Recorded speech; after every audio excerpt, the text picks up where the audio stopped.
de la vă. Da.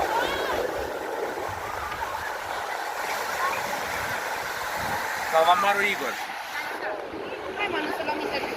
Igor, vino Hai înapoi. Igor, vino aici, vino încoace, vino încoace. Nu fugi. Hai tati, nu-ți strică de cameră. Hai vino încoace.